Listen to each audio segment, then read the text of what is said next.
ধান খাটার কোনো উৎসব নাই, আমেজ নাই, না না খুব কষ্ট। দেখেন এই চীনা যুগায় খুব কষ্ট করে কৃষকরা ধান খাটতেছে।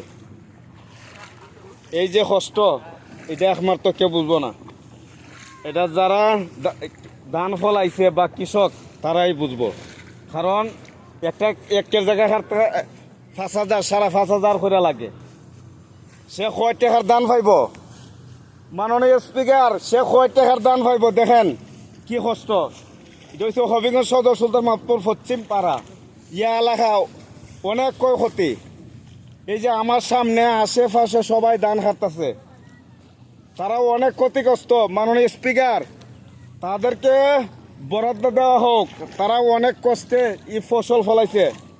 দেখেন অনেক পানির মধ্যে তারা ধান খাটতেছে। মাননীয় স্পিকার, মাননীয় অর্থমন্ত্রী যারা আছেন, এই কৃষকের পাশে দাঁড়ান।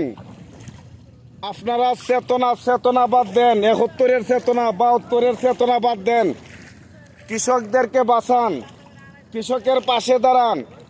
কারণ কৃষক যদি না বাঁচে বাংলাদেশ বাঁচবে না। ধন্যবাদ সবাই।